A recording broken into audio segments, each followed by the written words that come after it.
Bertemu kembali. Hari ini kita akan belajar tentang ragam ayat. Ragam ayat.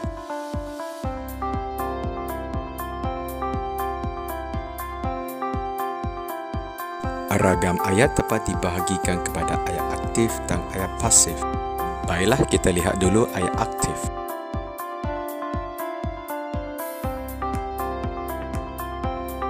Ayat aktif.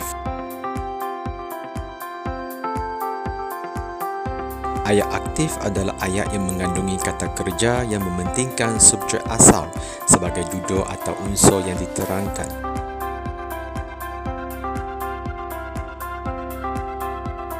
Ayat aktif dapat dibahagikan kepada ayat aktif transitif dan ayat aktif tak transitif.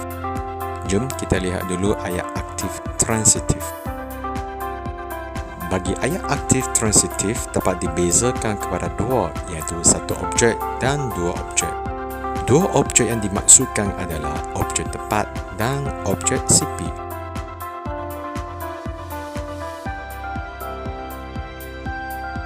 Ayat aktif transitif adalah ayat yang mengandungi kata kerja transitif yang memerlukan objek. Biasanya objek ialah frasa nama. Mengandungi satu objek atau menerima dua objek, iaitu objek tepat dan objek sipil selepas kata kerja, dan ayat aktif tersebut dapat dipasifkan. Berikut merupakan contoh bagi satu objek dan dua objek. Kita lihat dulu contoh bagi satu objek. Kata nama yang berwarna biru merupakan objek bagi kata kerja yang sebelumnya, iaitu kereta dan pinggan. Kita teruskan dengan dua objek, iaitu objek tepat dan objek sipil. Dalam contoh satu, adik merupakan objek tepat, manakala susu merupakan objek sipil.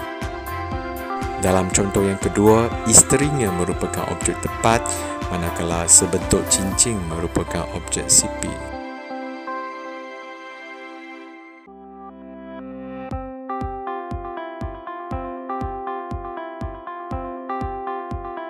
Seterusnya kita akan lihat ayat aktif transitif yang mengandungi dua objek bertukar menjadi satu objek. Sila lihat perubahannya. Kepada adik tidak dikira sebagai objek sebab ia merupakan frasa sendi nama.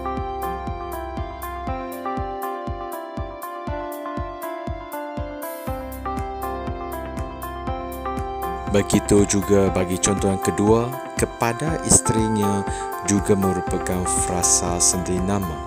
Kedua-dua frasa sendi nama ini berfungsi sebagai frasa keterangan yang boleh digugurkan.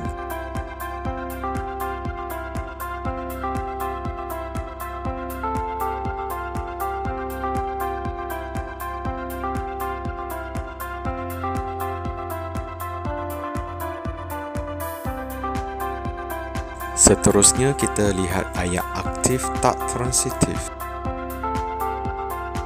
Ayat aktif tak transitif merupakan ayat yang mengandungi kata kerja tak transitif yang tidak memerlukan objek. Ayat aktif tak transitif dibahagikan kepada tiga jenis, iaitu dengan frasa keterangan, dengan pelengkap dan dengan penerang.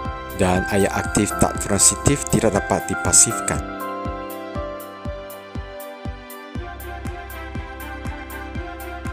Sekarang kita lihat ayat aktif tak transitif dengan frasa keterangan.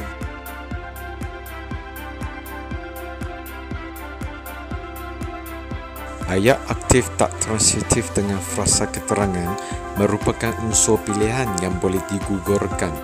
Sila lihat contoh-contoh yang diberikan. Dalam contoh ayat, selepas frasa keterangan digugurkan, ayat tersebut masih gramatis.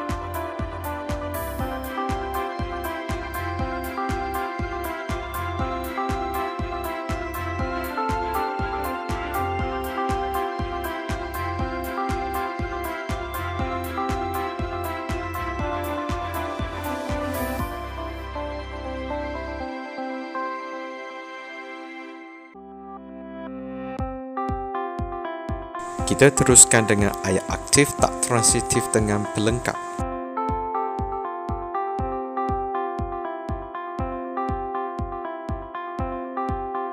Ayat aktif tak transitif dengan pelengkap merupakan kata kerja yang perlu diikuti oleh unsur pelengkap untuk menyempurnakan maksud ayat. Jika unsur pelengkap tersebut digugurkan dalam ayat, ia akan menjadi ayat yang tidak gramatis. Sila telitikan contoh-contoh yang diberikan.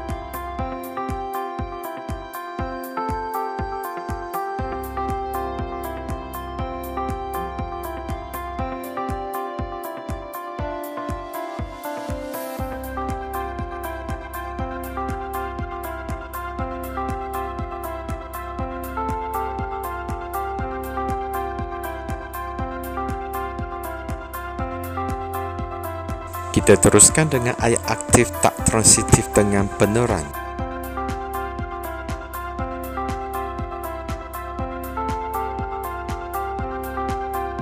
Ayat aktif tak transitif dengan peneran merupakan kata kerja yang diikuti oleh kata nama atau frasa nama sebagai unsur peneran yang boleh ditiadakan, dan ayat aktif tak transitif tersebut tidak dapat dipasifkan.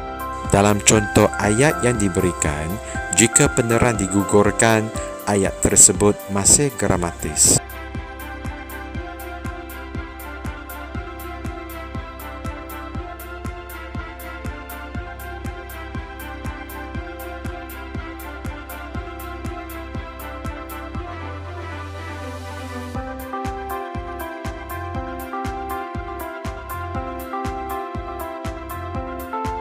Selepas kita bincangkan ayat aktif, kita teruskan dengan ayat pasif.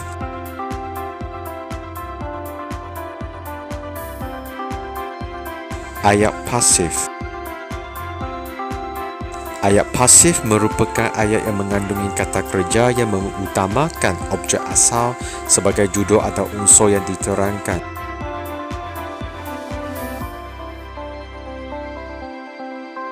Ayat pasif dapat dibincangkan dalam 3 bahagian. Yang pertama dengan imbuhan kata kerja pasif dan kata ganti nama diri ketiga. Seterusnya dengan kata ganti nama diri pertama dan kedua. Akhir sekali dengan perkataan kena yang hadir sebelum kata kerja.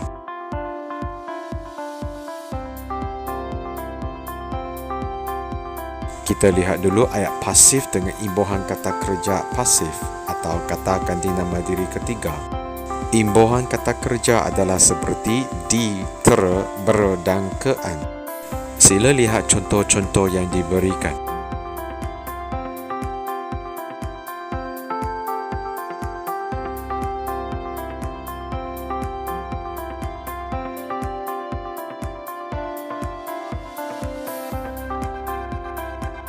Kita teruskan dengan ayat pasif dengan kata ganti nama diri pertama dan kedua. Kata ganti nama diri pertama dan kedua tidak menerima imbuhan di dalam ayat pasif. Sila lihat contoh ayat.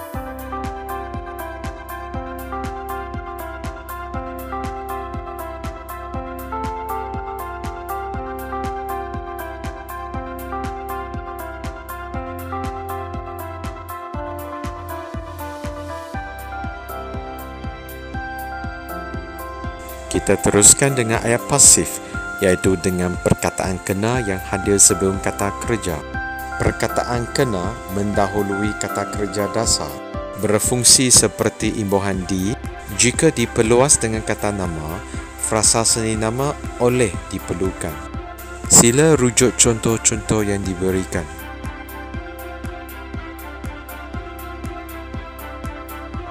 Seterusnya, kita akan lihat langkah-langkah mengubah dari ayat aktif kepada ayat pasif atau sebaliknya.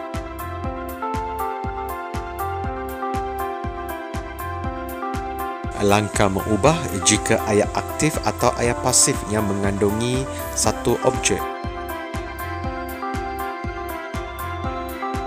Sila telitikan contoh ayat yang diberikan.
Seterusnya, kita lihat langkah mengubah bagi ayat aktif tukar kepada ayat pasif yang mengandungi dua objek atau sebaliknya. Sila lihat dengan teliti contoh yang diberikan.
Setakat ini sahaja untuk hari ini. Kita jumpa lagi.